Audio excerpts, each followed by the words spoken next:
Well, it is indeed 5 o'clock. It's very nice to see everybody on this continuing cool spring we're having, right? Now we're in May.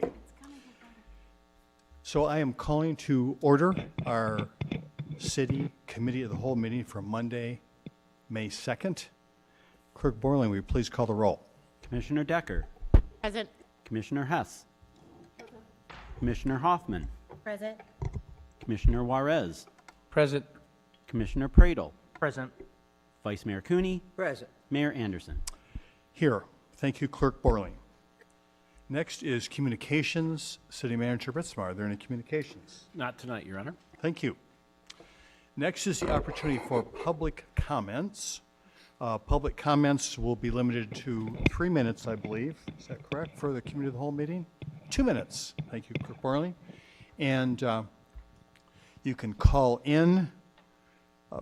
Deputy City Manager Chamberlain, what is the call-in number for public comments? It's 888-382-9556. Thank you so much. So we will start out, see if there's anyone in the chamber who'd like to make a comment this evening.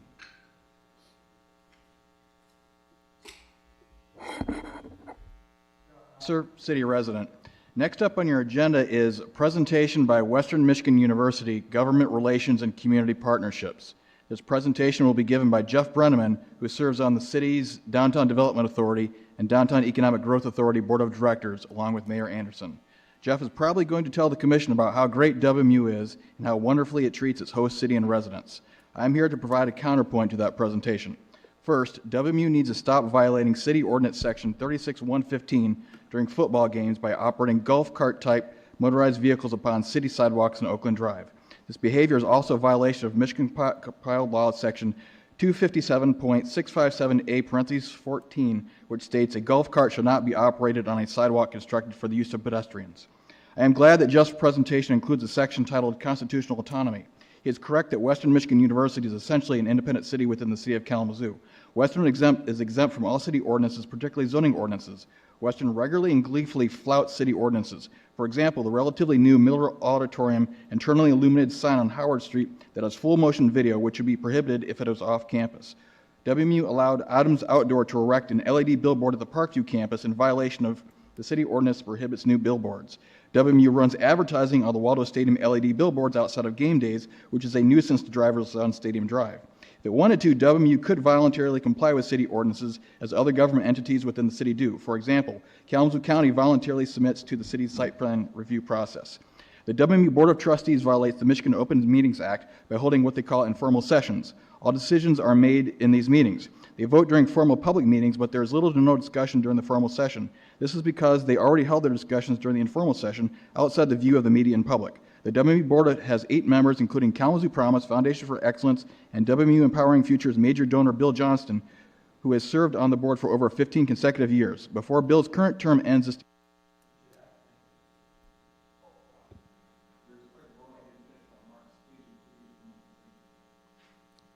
Thank you very much. Is there anyone else in the chambers who would like to speak this evening? See no one. Deputy City Manager Chamberlain, has anybody called in? We'll check, sir.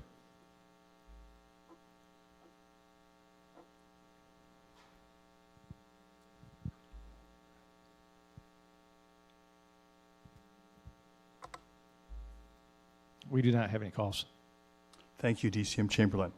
Manager Ritzma, our work session. Thank you, Your Honor.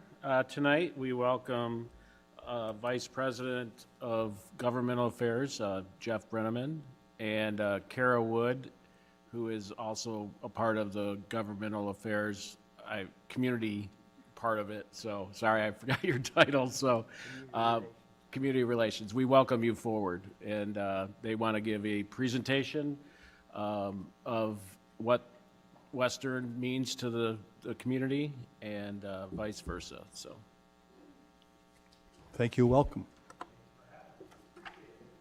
I think we have that presentation on the screen, and you hopefully have copies. Is that correct? Great. Well, it's always a pleasure to be here. Thank you for for having us tonight. I do hope to just cover a little bit about the really unique relationship between the city of Kalamazoo and Western Michigan University.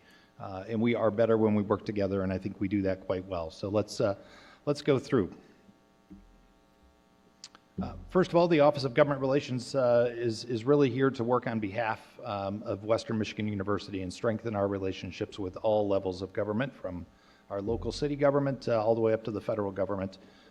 And really, our mission is very clear: to advocate for and advance public policies that benefit the communities that we serve, and certainly our students are a part of that as well. We always strive to operate ethically and with transparency, civility, bipartisanship, and inclusivity in order to support higher education in Kalamazoo. Economic impact, I think, Kara, is that you? All right, so just a little brief overview of the economic impact the university has in the Kalamazoo region. We've displayed here a lot of the impact stems from four main activities that the university conducts: our operations, our capital and construction projects, student spending, but also visitor spending here in the region. We're one of the largest employers, and we have total direct and indirect economic impact over $1.6 billion here in the Kalamazoo region. One of the things we wanted to point out here is about WMed. So WMed is a private medical school with 337 students. They have 907 employees, but a significant impact on the region as well, in addition to WMU. So they work broadly with educational and healthcare institutions throughout the Southwest Michigan region. And Borges, Bronson, and WMU collaborated in the creation of that medical school. And so we want to make sure that it is distinct and separate from WMU, but we do collaborate in a variety of different ways. Members from each of those organizations serve on the board of directors for WMed. We are a public university. We are Carnegie Research II Doctoral University, meaning high research activity. We're one of 15 public universities in the state of Michigan, one of the 6 research institutions in the state, and one of 5 in that high classification research activity category. So there are 139 nationally, so we rank amongst those 139. So based on the university's constitutional autonomy, the land use and zoning ordinance wouldn't normally apply to us. However, we do work collaboratively, and real property not owned by WMU wouldn't be subject to those ordinances, but we do collaborate anytime there are opportunities for us to work together. We have a long history of sustainable environmental and energy practices, and certainly ensure that any activities on campus that are affecting our community and our region are something that we work collaboratively with the city on. So we're thankful for that relationship that we have to be able to work together on those issues and do our best to meet the existing land use and zoning ordinances. One example is the most recent Kalamazoo Natural Features Protection Ordinance. That is one that WMU was very supportive of, and certainly we want to see held up, because we too have been advancing environmental sustainability on our campus, and after being recognized for Tree Campus USA 15 years in a row, I think it says a lot about what the campus is doing to preserve environmental sustainability for the community.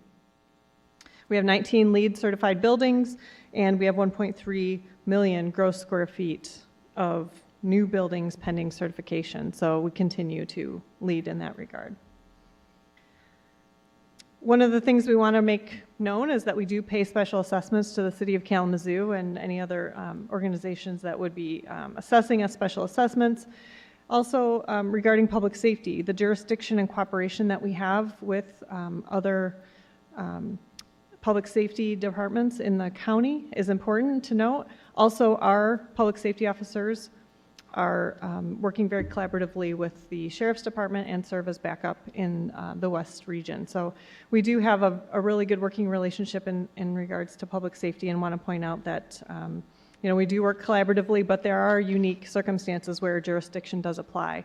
One example is the Business Technology and Research Park, where we have property located in the park, but the rest of the property that's privately owned is covered by your public safety department, and so we work collaboratively on a variety of different issues there specifically. Infrastructure. So just To touch a little bit on the importance of our collaboration around infrastructure and utilities, we certainly have an existing infrastructure that has to be maintained, but we also leverage the utilization of city infrastructure as well. So stormwater and sanitary are something we rely on the city for, but we have our own steam and use natural gas as well. So those are important aspects that you should be aware of when thinking of the campus and our engagement together. And I'll turn this over to Jeff to talk a little bit about our leadership.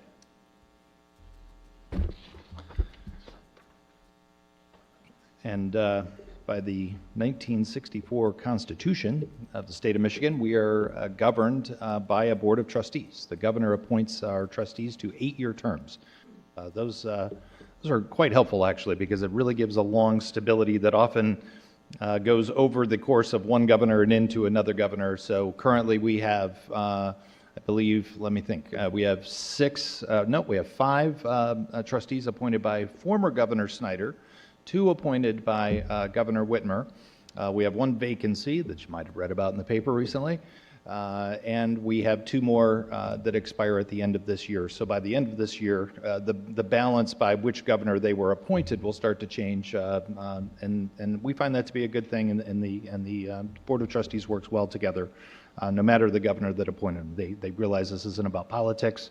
Unlike some of the other boards in Michigan, Michigan State, Michigan, and Wayne State have elected boards. We can be very thankful that we have boards that are appointed instead of elected. So the meetings are always open to the public. We'd love to have you there. We have the list there for you to look at. We'd love to have you join at any time, and we do have public comments at the board meetings as well. We'd welcome you. The President's Cabinet is given the authority by the Board of Trustees to help manage and run the university. So you'll see the President's Cabinet there. We have a diverse cabinet, and we have great debates every 2 weeks. We meet for a good 3 hours, sometimes longer, to talk about it. It was interesting, as you all know, going through a global pandemic with a university with about 20,000 students. But the cabinet made some really good decisions, and frankly, we ended up with much lower infection rates on our campus throughout the pandemic than even the surrounding area, in part because we had 80% vaccination rates on our campus, thanks to our students and our faculty and our staff that really took it seriously. It was really helpful. Plus, we had masks enforced indoors and in the classrooms, and so it really did keep our students safe. Enrollment data. Well, it's a challenging time in higher education across the country, and it's no different here in Kalamazoo, in the state of Michigan as well. Michigan is doing worse than the national average on declining enrollments. We're holding our own within that environment, but it's tough. It's tough. We're down to about 19,000 students right now. As you may remember, our high was maybe around 30,000 20 years ago. So we've seen a significant drop, but we're holding our own better than some of our peer institutions in the state of Michigan. But unfortunately, the demographics in the state and then nationally are still looking at a decline over the next 10 years.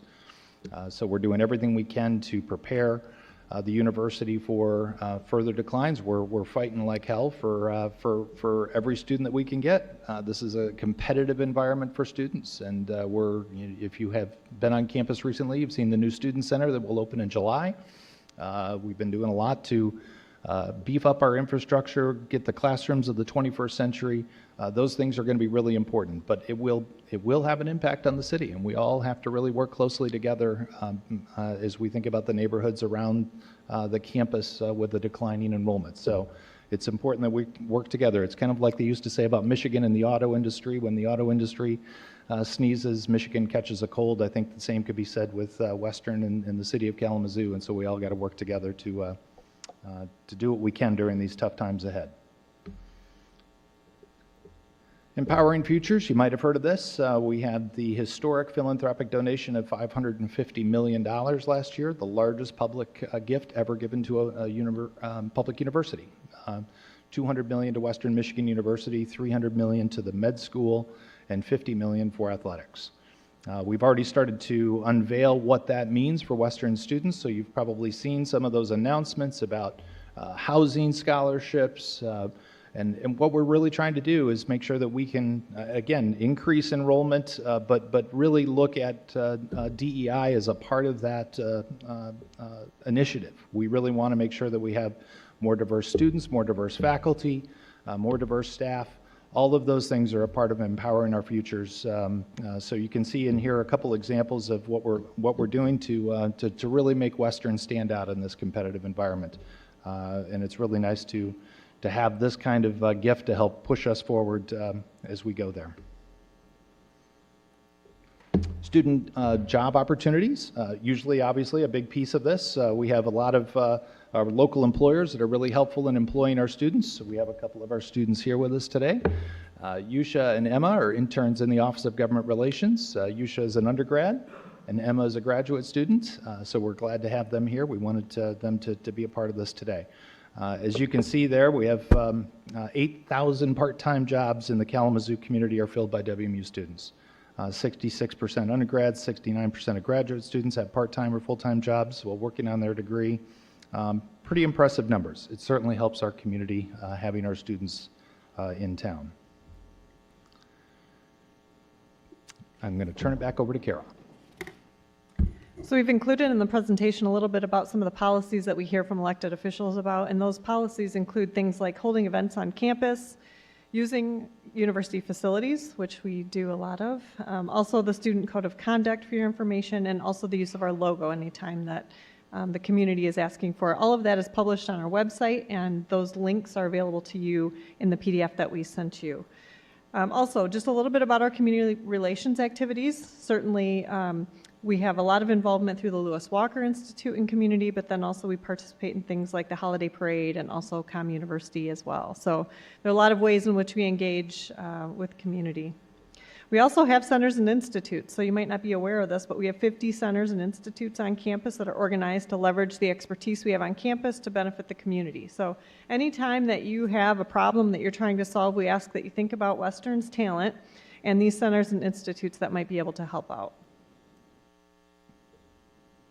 A little bit about community partnerships. We have a few formal partnerships that I'll talk about here, both Shared Prosperity Kalamazoo and the Kalamazoo Literacy Council agreement that we have with them. But we also have informal partnerships as well with other organizations, institutions, events, things of that nature.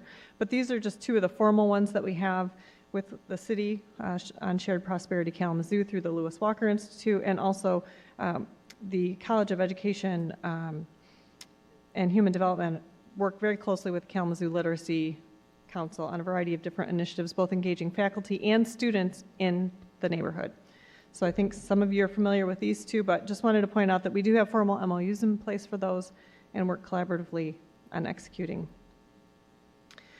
Some recent collaborations we've had specifically with the county and the city that we want to thank you for. Certainly, we had some parents that were concerned about the uptick in campus crime, predominantly in the student housing areas off campus. And also we had the accident where the student was hit on Fraternity Village Drive. So we certainly want to thank the city staff and the city commission for the collaboration that we've had to be able to make phone calls and address concerns quickly and effectively. We also work on other things like neighborhood plans and collaborating on the COVID response. And certainly having those relationships in place and being able to call on those partnerships when needed is really, really very valuable. All right, and Jeff's going to talk about federal government relations. So we do have a federal consultant in Washington that helps us look for grant opportunities. We are a research university, and so we get quite sizable federal grants to work on a whole range of research activities. So we do spend some time out there. And we can point to a couple projects here. The CDC project that Bob Bensley, one of our faculty members in Health and Human Services, is working on with the County Health Department. We worked on a $9.6 million Department of Energy grant for Dr. Wu in our College of Engineering. You might have heard about a $29 million Department of Education grant recently, the largest grant ever received by Western Michigan University to work on community and education in I think southeast Grand Rapids. Is that right? Southeast Grand Rapids. So lots of great things happening, and so we do try to be involved. On any given day, you can get some odd topics that show up. 3 years ago, I couldn't have told you what name, image, and likeness meant, but NIL is now kind of a standard thing in higher education. That's what you call paying athletes or allowing athletes to have their name be used, their image be used, and paid for that as an athlete. That was not the case a few years ago, and that is now the case. Overtime pay thresholds, drinking water standards that affect our campus, PFAS and opioid research opportunities in our communities, COVID-19 relief.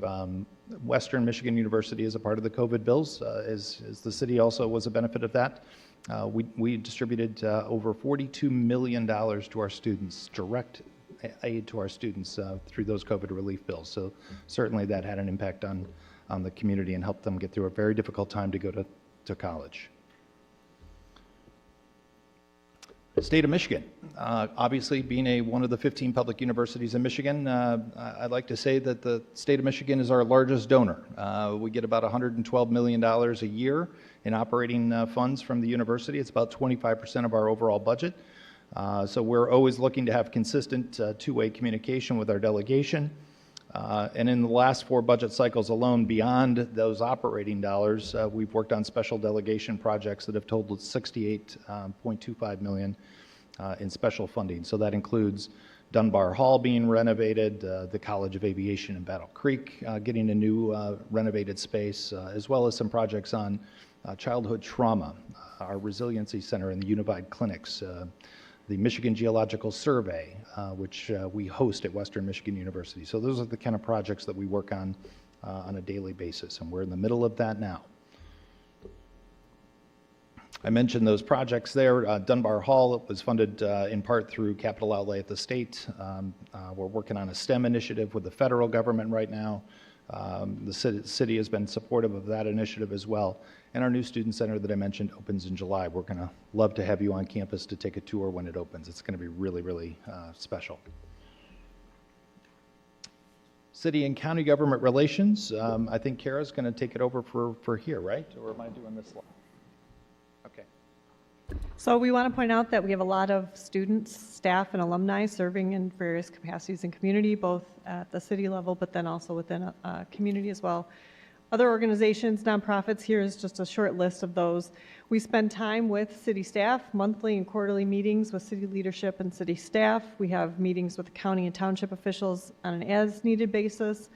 And we also participate with KRESA on the STEM initiative and the CTE development. So we have a lot of engagement within community as best we can. But want to point out that we do have a lot of folks serving in certain capacities here at the city, and we want to continue that tradition and encourage more students and staff to fill those roles as needed. So please let us know if you have any specific roles you're trying to fill. One civic engagement activity that we'd like to point out is twofold. One, your advocacy matters, and certainly we want to make sure that we send you our Bronco Advocacy Network newsletter. If you aren't already familiar with that, hopefully you're getting that frequently now. That'll give you a sense of what's going on campus, but then also what we need your help with advocacy on. So topics of importance to the university so that you can elevate your voice when possible to support the university. And then the Wetalk Initiative is something that Jeff and our team have been working on for the last couple of years now. And this is a civil discourse and free speech program that was started within the Office of Government Relations, but certainly has grown to be something much more. We've had a variety of different nationally renowned speakers come to the campus and engage with community in ways that we haven't seen before. It's certainly, fostering a campus of inclusiveness, but also allowing students and staff to learn how to have difficult conversations. And this has spread, beyond the campus because now some of those speakers are spending time in community with organizations. Irshad Manji here pictured, she came back to speak at the Catalyst event. And so a really powerful example of how our work has translated into even more benefit to the community overall. I'll just touch quickly on our students. Of course, we have Western Student Association and the Graduate Student Association. And these are really important leadership opportunities for our students to get engaged in and also be the voice of their student body. And so we engage with them on a regular basis. Both Jeff and I spend time with the students learning about what the issues are they're working on and how we can help support them.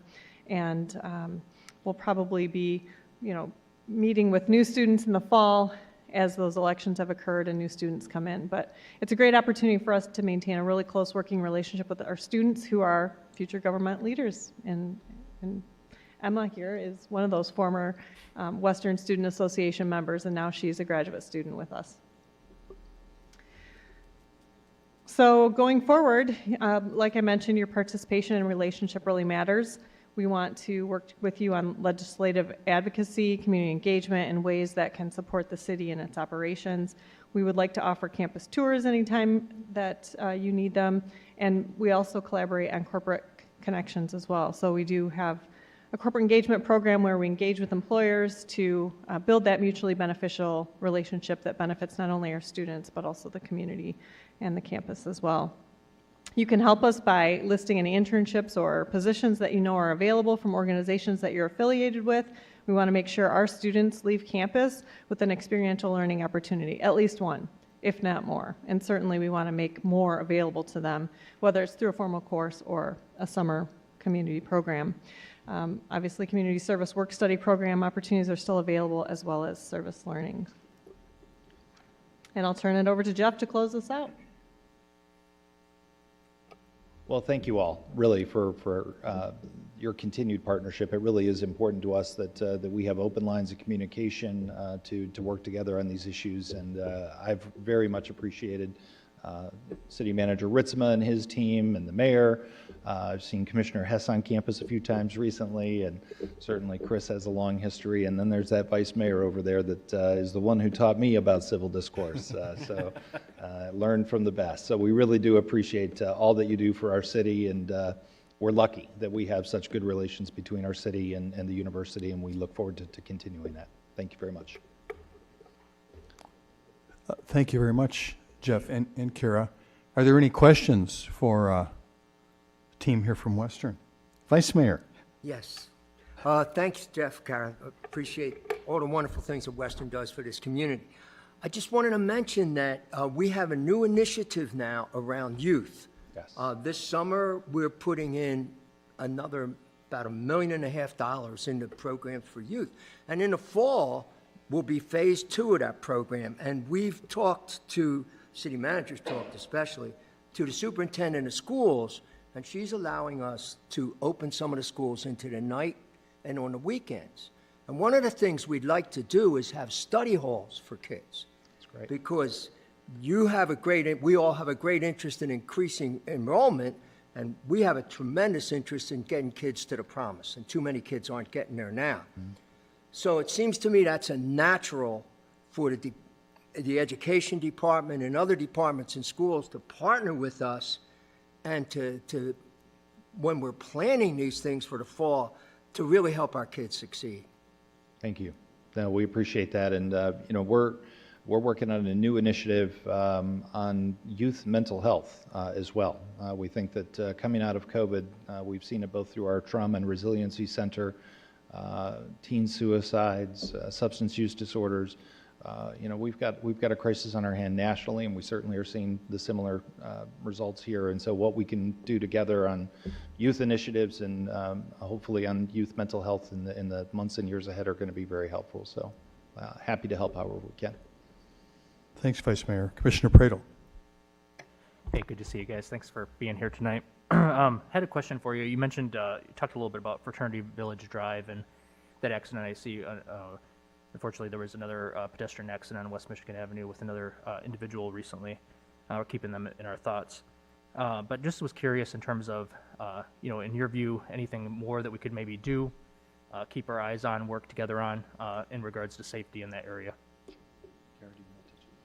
Sure. So I want to thank the city staff that was able to put together a brief communication that we were able to send to residents and students that outlined essentially what has been done to date and what we can do for the future. And so I think you saw some of that information through the traffic study that was done a while back.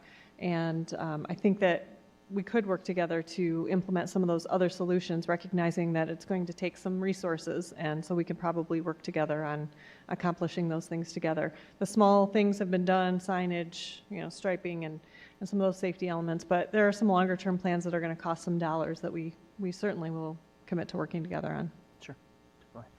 Another question I had for you guys as well is, so in 2000, we had our census, and we saw a slight decline in our area. And I was just kind of curious in your thoughts about what impact that students might have potentially had on those numbers. You obviously had a number of students working virtually or learning virtually, a number of students taking gap years and those sort of things during that period. And I just was curious if you guys have had conversations about that or any thoughts.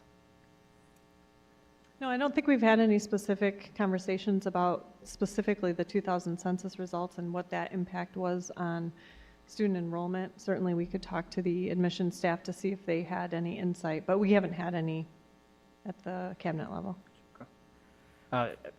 Just wrote down exactly what Don had said, but I wanted to echo on that. I mean, if you think about what better recruitment tool do you have for enrollment than having a current student out there mentoring, coaching, our youth in our community. And I really, really hope there's an opportunity for us to expand that. I know there's already a lot of great work and a lot of students are already involved in a lot of youth organizations and initiatives, but this is a once-in-a-lifetime opportunity for us to work together, and I can't emphasize enough the value in that, and especially that childhood trauma work as well. I think that meshes together pretty well. And then the other thing I was going to mention as well, I've shared this, I really miss our neighborhood presentations, but as part of that, we used to have the WSA and the GSA, so the Graduate Student Association and the Western Student Association, the student government at Western, come and share what's on their minds, what their experiences are, and I think that's vitally important to this equation as well. Hearing what's on the hearts and minds of our students so that we can create an attractive community for young people to want to come here and stay here for the rest of their lives. So, if there are ever any opportunities for us to have coffee with them, if it's not here, or get together with them just to hear what's on their hearts and minds, I would certainly be welcome to that, and I'm sure a number of colleagues would as well. Yeah, So- I'll just mention, the students do the dinner with the delegates, and unfortunately, it was on a Monday this year, and so I know it was not going to work for the city commission, but the students would love to do that, and the WSA and GSA would love to engage. We'll certainly help make that happen. Commissioner Decker. Thank you. Thank you guys for being here. It's, great knowledge to learn about Western Michigan University. I see in here for your recent collaboration with the city and the county, page 24. We have a lot of neighborhoods that are putting together plans, and one specifically is that you've mentioned in here is the Arcadia neighborhood. And it says that they somewhat want to be isolated from the main campus and the student housing. I know you guys have been working with the city and the county, but what has Western done to go out and to talk to those residents in that area? So specifically, we were engaged during the planning development process.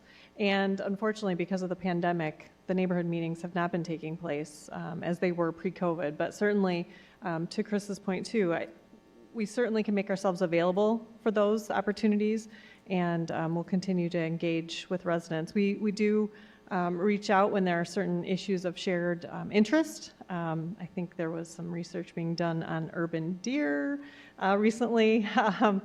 But there are a variety of topics that we've engaged with just on a topic-specific issue, but not a broad open meeting because those hadn't been taking place during the pandemic. But we were keeping in contact with the staff to find out when those are taking place and certainly can engage again.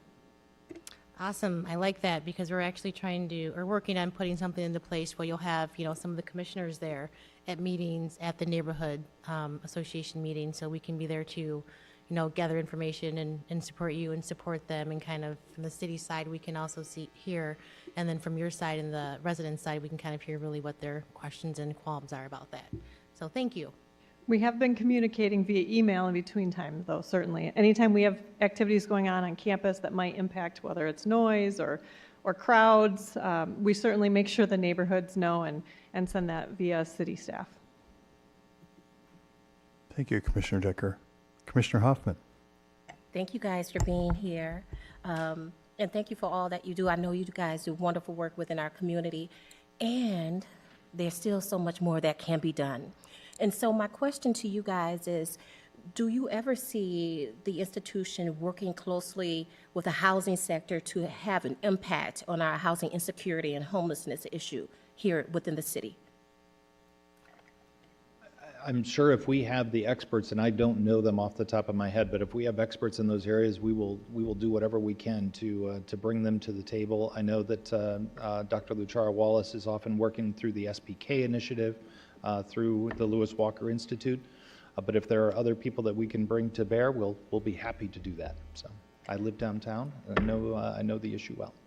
So I'm hoping that you all may have a spare building or two that you are willing to donate, where we can do some affordable, permanent, supportive housing. So I'm putting it out there in the universe.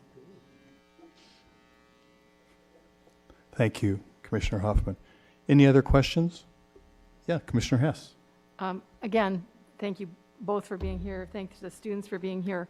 We are indeed fortunate to have Western Michigan right here in our fair city, in our backyard. When Dorla Bonner gave her DEI report a few weeks prior, she talked about being transformational instead of transactional.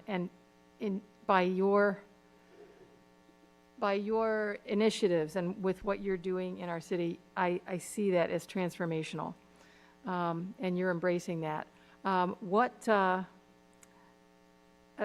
The Wetalk Initiative. I love the Wetalk Initiative, and I've been to several of those, and they've impacted my life greatly and those around me. Jeff, what can you tell us about One Small Step, and when is that going to begin in Kalamazoo? Oh, don't get me going. How long do you have? I'm really excited, and I probably shouldn't break the news here, but since you've asked, Commissioner Hess, I did ask, and I want to know. We had Dave Isay, the founder of StoryCorps, on campus recently, and he gave a moving presentation about what StoryCorps has done. I think over 700,000 oral histories have been recorded in the Library of Congress now. They're all being cataloged in the Library of Congress. And then one StoryCorps is between two people that know each other. So they sit and have a conversation for 45 minutes. Well, One Small Step is his new initiative. And One Small Step is getting two people who do not know each other together and have different views together and have a conversation. But they don't talk about what divides them. They're going to try to find things. And so you go through an interview process. You fill out an application and you kind of describe yourself and maybe what your political views are, and then they pair people together. Well, they are going to record some One Small Step interviews in Kalamazoo as a result of his visit. So look for more to come. I won't give all the details, but sometime this summer we'll be talking about that. But we're going to need all of your help to make sure that we get diverse people. We're going to need to recruit more than 100 people to fill out these applications to record the One Small Steps here in Kalamazoo, and I think it could lead to something even bigger. So more to come this summer. Thank you so much for that, and thank you for bringing Irshad Manji here as well. She really has made a difference in many of the lives here in Kalamazoo. You did mention the board, and is there anything that we can do to get John Hoadley reapplied? Well, this is a little bit of a tit for tat between the governor and the legislature, and I don't know that we've seen the last of Trustee Hoadley. The governor can reappoint him to the board. So there are elections in November. Elections have consequences, and she will have 2 more seats to fill. Besides the vacancy that she had appointed him to, she will have 2 more 8-year terms. That was a 2.5-year term to fill the vacancy left by Trustee Kitchens. But there will be 2 full 8-year terms that she'll have to appoint in December. And so if the Senate leadership changes hands, I have a feeling that the governor may revisit that situation. So, thank you, sir. Yeah. Other questions or comments for the esteemed members of Western's team that are here, including the students that are sitting down? All right. Hearing none, I just want to say thank you once again to all of you that came here today for this. Just important that we see each other again now that we can do that, and remember that it is indeed a fact that our fortunes are inextricably linked here in Kalamazoo, and I appreciate the goodwill and the effort, and I look forward to our continued cooperation and collaboration. So thank you so very much. Thank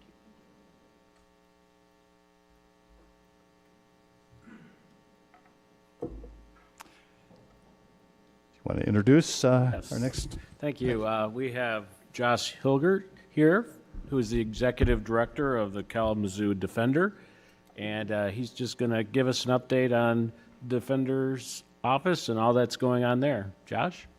Great, thank you, Mayor, Vice Mayor, Commissioners. Appreciate the invite back. Last time I was here, we were just getting off the ground, and so there's a lot to share. I apologize, I have no PowerPoint. I gave you a quick little fact sheet, but I'll extend well beyond that. I was just telling Deputy Manager Chambers that we don't have a communications person. We are all of our resources go into our attorneys and our services. But we do anticipate, as we're building out the final version of the village, with the grant that was referenced in the handout I gave you, we have donated communications time from a professional firm to help us finally be able to tell our story in a complete and coherent way. So I'm super excited about that. Till then, you get me. As you know, we got started in 2019. I'm going to talk a little bit about, kind of our law firm, what we're contracted by the government to do, and then some of our community partnerships, and then the village, of course, which is expanding to the whole floor in Comerica, and thank you, Commissioner Hesse, in particular for seeing that this presentation happen and coming to see our village. It really was an honor, and it's super exciting what's on the verge, what's on the precipice here for that. So founded in 2019, we launched in July. Kalamazoo Defender in the county had estimated that we would have around 3,000 clients a year, a little over 3,000 cases. Turns out we have over 5,000 cases a year. So it's been a busy time. We have over 22 attorneys who are working on our cases. We also are optimistic that the Michigan Indigent Defense Commission might grant us additional attorneys given our volume, that may even allow for additional kind of research position. We'll hope as we see in June how that meeting goes, but it looks like we're going to have some backup coming. So 5,000 cases a year, it's probably puts us as by caseload the biggest or one of the biggest law firms in Western Michigan. We are independent nonprofit, as most of you know. So that's different than other public defender models in the state. Most models still use contract attorneys. Some of the larger jurisdictions use a public defender office that is county employees. Kalamazoo opted for a nonprofit model, so we bid for that. And so we're independent from the county. We're essentially a nonprofit law firm, much like legal aid in structure, except instead of federal money, we get state and county money. One other aspect that makes us unique, which is helpful in understanding how our organization works, is that we have kind of two branches. There's the contract that we signed that the state is interested in. That's the Sixth Amendment, zealous public defense in the courtroom part of our organization. That's our core function. That's why we exist. That's why the county and the state are interested in contracting with us. And the Sixth Amendment, as you know, guarantees everyone a right to counsel, even if they can't afford one. So when people can't afford one, Kalamazoo Defender is appointed. We are the only public defender in Kalamazoo, so we get all the cases, although we may refer some out and pay outside counsel to do it if there's a conflict, but all cases run through our office. And then there's a second part of our organization, and this is critical kind of to the mission and values that drove us to create the nonprofit to bid for this job. And that is the holistic service provision. We have been working with, since inception, community service providers around Kalamazoo to put together a plan to create a service hub so that our clients are able to get out of the rut that they're often in. As everybody here knows, surely, our clients are largely facing mental health issues, trauma issues, sometimes extending back to childhood, housing insecurity, sometimes there's addiction.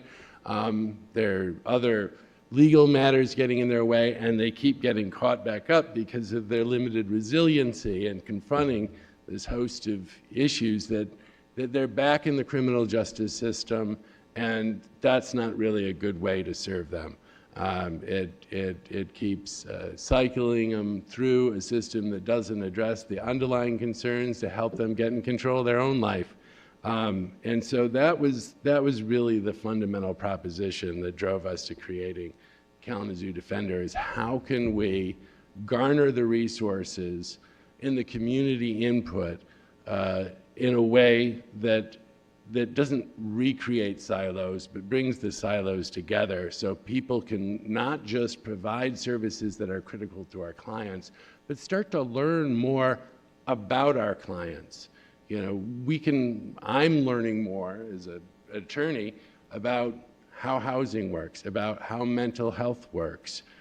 In the clients that I serve, and the mental health experts and housing experts are learning more how the criminal justice system operates. And, you know, and we all have those open mouth, you know, oh my goodness, you know, moments as we start to learn our own clients better through this kind of multidisciplinary lens. So,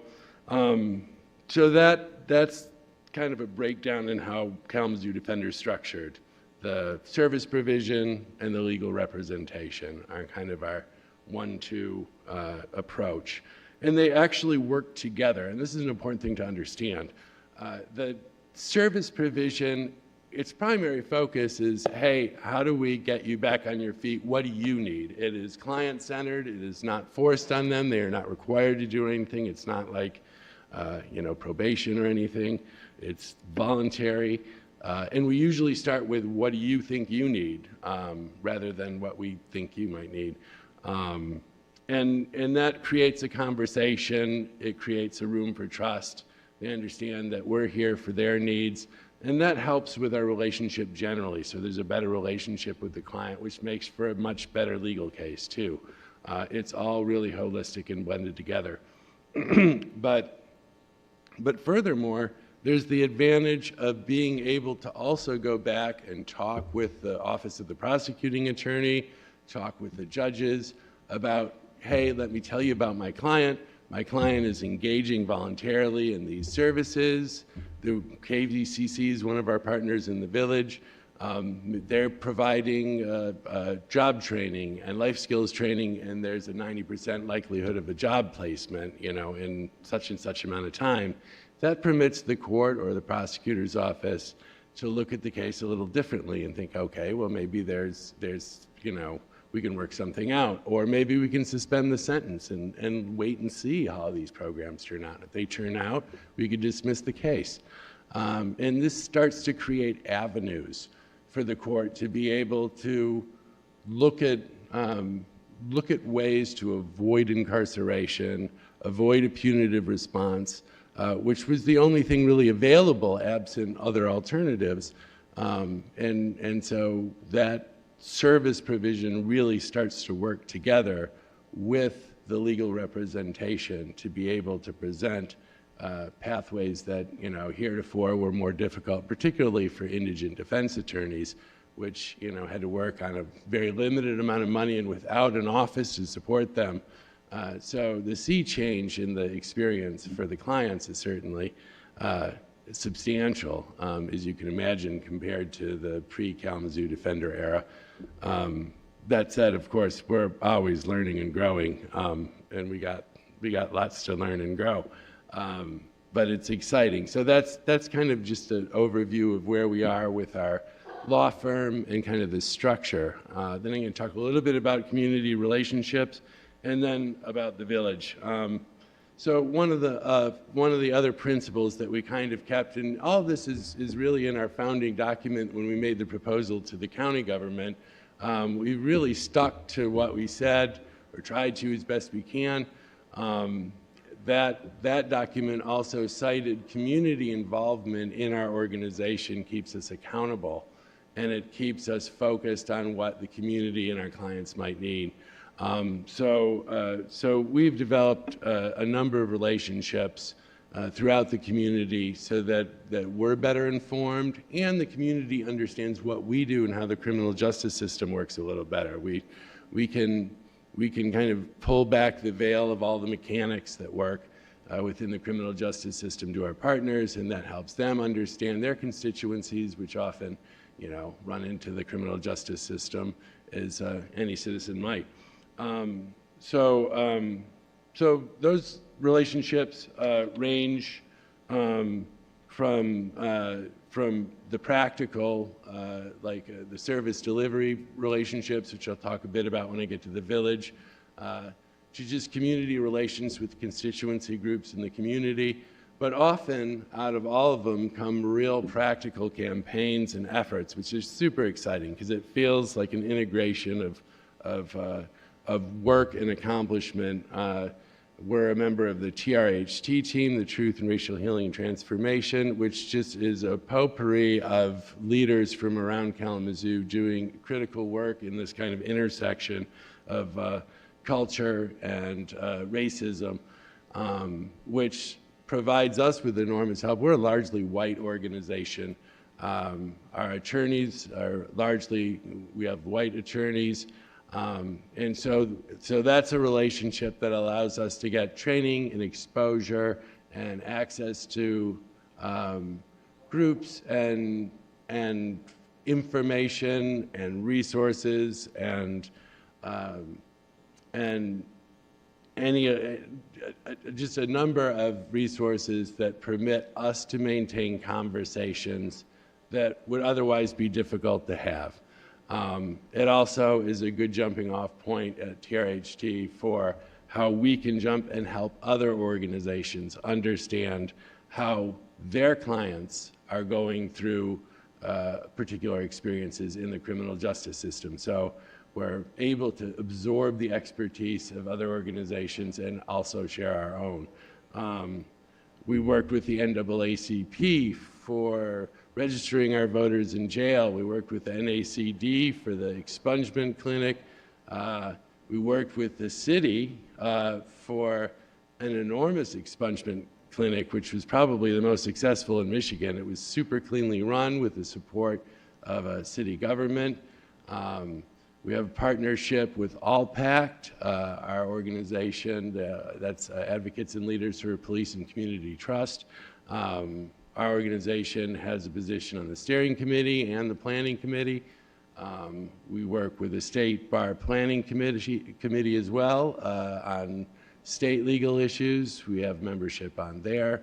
And countless others. Isaac we're working with on gun control issues, and also an avenue to expand our participatory defense, which is a partnership that we had with Michigan United to provide our clients with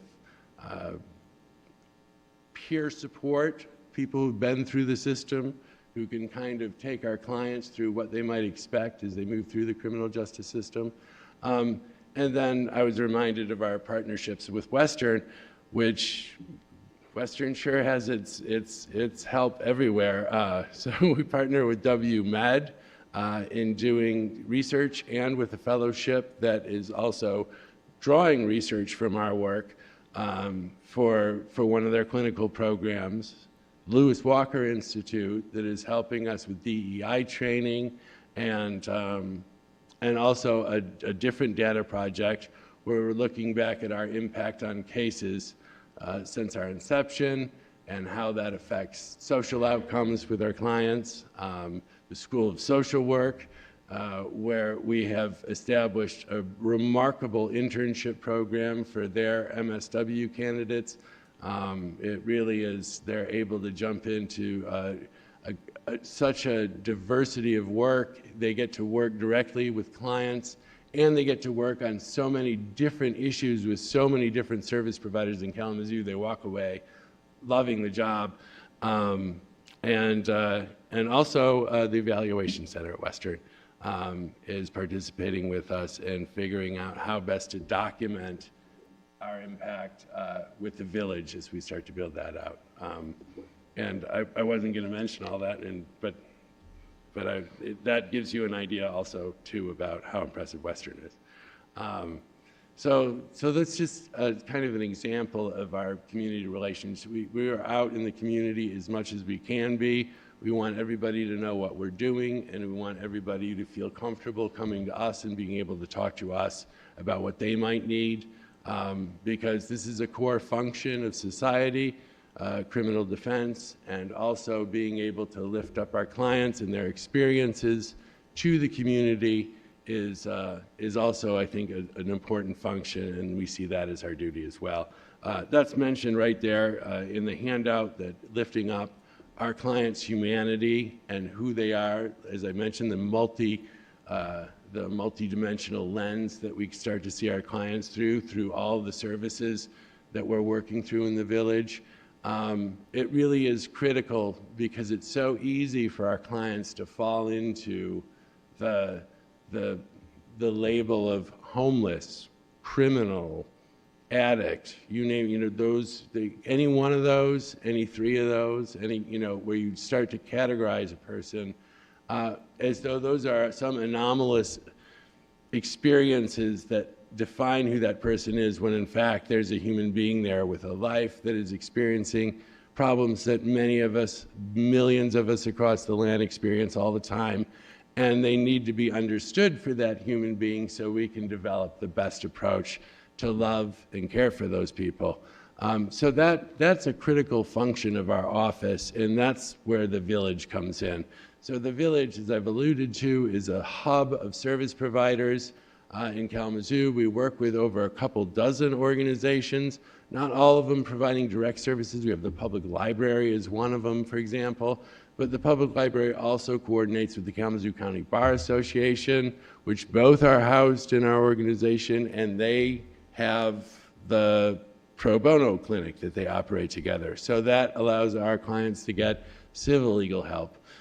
We have Recovery Institute, Griffin Place, KVCC's job training program, Momentum, or Urban Alliance is one of our partners, Family Health Center, ISK, Integrated Services of Kalamazoo, and there are a number of others. And what we do is we work together to create a cultural single office. That is the goal, is to create an entire floor of service providers at Comerica that functions as a single organization. This allows our clients to not have to take a bus token over to here to have a meeting, and then we got social workers calling each other and trying to figure out what's going on. We're working together as a single unit, so we better understand, like a Mayo Clinic, what's going on with this person and how can we help them. We also incorporate a client advocate, which is a privately funded position, to kind of keep quality control with surveys of our clients. How did you feel treated? Did the process work? How did you feel about your attorney? How did you feel about your services? So we can constantly reflect back on the quality of service we provide. What we want to do is create a place on the second floor where the community feels safe to go. It feels like a place they're welcome, not kind of a foreign place that has services they really ought to engage in, but a place they want to be and feel welcome. And that's tough work, and that takes a community. So I'm super pleased and just overwhelmed at the generosity of Kalamazoo to help make this possible. The faith in Kalamazoo in this project, which seems very sensible, but putting money behind something is a lot more than giving a thumbs up. And certainly Kalamazoo stepped up, with their grants. We got the Gilmore grant and the Irving S. Gilmore grant and the Kalamazoo Community Foundation grants, which helped get us off the ground. We were able to start the pilot. We've already run over 600 clients through this program, achieved reduced sentences, achieved good outcomes, clients who never felt like anyone cared about them or that they were worth caring about, who are like, wow, I really see a pathway forward. I mean, it's remarkable just how easy it was to let people slide through as they went through the criminal justice system, when being in that system really is a last kind of the ultimate call for help, and that now there is a place that can help. So through that generosity, we were able to show that this works. We were able to demonstrate real outcomes that we suspected. We were able to provide service providers that could provide testimony to the fact that the integrated approach improves their approach. And ultimately, then the Stryker Johnston Foundation funded us for 4 years, allowing us to get additional social workers, a floor manager, and even childcare. So now our clients can drop their children off when they go to court. They don't have a crying baby in court, or they can drop their child off if they're going for drug testing or job interviews, which you know, one wonders why we didn't think of this before as a society. But hey, no time like the present. And so it's just enormously exciting. I can't say how grateful I am to be witness and participating in something that really is moving the needle, you know, in this area, and trying to raise up and treat with dignity and respect a population that often gets forgotten. And I also, again, will thank the city. It wasn't just the expungement clinic. I mean, anytime anybody, you know, has a question for the city, needs a hand, there's always someone who answers on the other end. Certainly, we feel welcome in Kalamazoo. We really feel welcome in Kalamazoo. And I think that's my short version. I hope I didn't go too long. And I'll take any questions you got. Thank you very, very much, Josh, and for taking time to come down and talk about this. Obviously, this is not something you really have to plan for or script out. You've been thinking and living this now for quite a few years, so I appreciate that. Obviously, comes from the heart. Questions, comments from Vice Mayor Cooney? Yeah. Josh, thank you so much. What you're doing is visionary, and it's exactly, I think, the way our public safety department is going, to try to keep people out of incarceration, to give them the supports that they need so that they can have alternatives and that they can thrive. So you have an excellent staff. I see Jacob Pinney Johnson out there. You're lucky to have him there. And I know a lot of the interns that have worked there, and they love it. And you've gotten some really good interns there that have really done some terrific work. So thank you for the great work you're doing over there. Thank you, Vice Mayor. Questions, comments, commissioners? Commissioner Hess? Thank you for being here, Josh. I really appreciate it. I appreciate the work you're doing here in Kalamazoo for all of our citizens, our residents. You know, I was talking with some folks from the KDPS, and they were talking about people actually coming to work for them, but they said that young people and people that are coming out of college want jobs of meaning and purpose. I believe that you're providing that. And I believe that on both sides. And it's all about helping people achieve and move forward in their lives. And when you mention community, it really is that working verb. It's all of us working together towards something greater. And you know, seeing the spaces. I saw the space during Art Hop when it was, you know, not filled with people during the day, but I could only imagine the people coming and going and the children populating that child care center. And even the fact that you provide clothing for folks going to court is amazing. And I believe it's still a work in progress, and you're probably not done with it yet. You talked about first 600 clients, but then 5,000 clients. So can you help me there? That you talked about 600 clients and then 5,000 clients. Can you tell which is which? Sure. So the 5,000 cases are the 5,000 cases that we get assigned from the court annually. Okay. So we have to represent in those 5,000 cases legally, or again, if there's a conflict, assign them to a conflict attorney. The 600 cases were the pilot project for the village. So that's 600 people who went through the kind of multidisciplinary review through social workers and to get subsidiary care to kind of demonstrate that it would work. We kind of warned Stryker Johnston, we're like, we're going to come to you, but we're going to do a pilot first so you know that you're not taking a total gamble. And that's where the 600 came from. Thank you. So in terms of data, what kind of recidivism do you see, or what kind of successes can you point to? Either or. Sure.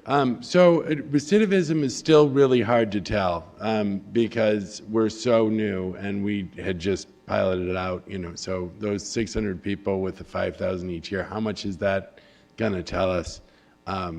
We don't know. And even data from them, as limited as that would be, is going to take a couple years for us to be able to say anything definitive.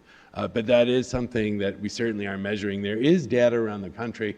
Other holistic programs have tried to measure the recidivism and found that it does, in fact, reduce recidivism just simply having social workers involved. There's no other program really quite like ours in the nation, but it does reduce recidivism by varying levels depending on how much engagement they have in each of the locations. Bronx Defenders, there's one in Knoxville, there's PDO in Washington, D.C., which is quite famous and has been doing this for decades. And it reduces not just recidivism, but even those who do recidivate, they usually, it's that block that have been through the treatment are committing lesser crimes. And then even adjusted for that contingent is sentenced to shorter sentences. So in each way, it's a reduction in behavior, results, in every way it seems to work. So what we have discovered, though, is we are able to get a number of people who really would have not, they respond better to their attorney, to their case, to what's in front of them, once we're able to earn some trust and get them into some programming.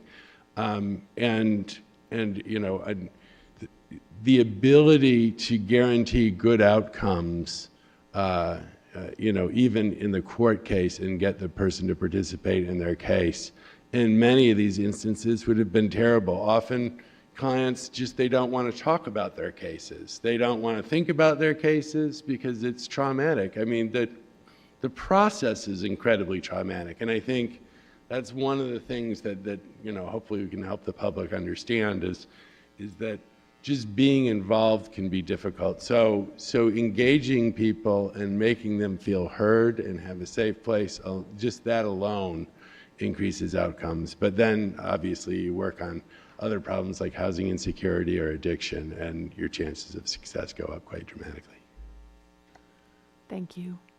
But we will get that data, and we will be able to say meaningful things in the aggregate in coming years. We're certainly getting help from Western in doing that. So as we expand the program, the number of people that are going to flow through that floor will be dramatically higher. So the numbers are going to be much more reliable, and as the years go on, they'll be also more reliable in terms of drawing conclusions about subsequent criminal acts.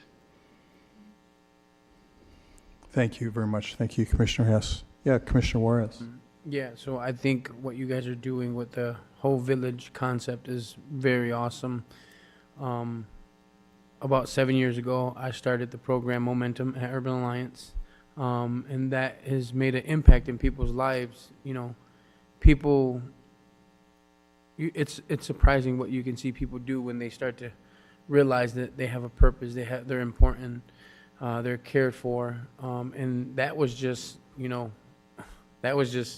supports and job opportunities, right? Some life skill trainings. But what you guys are doing with the village is much more, right? And so I'm eager to see the outcomes, because I know it's very hopeful when you take that approach, you know, when you surround people with the resources they need. I mean, if you think about housing, same difference, right? You know, homeless, same difference. You got to support people where they're at. And so I applaud you for that.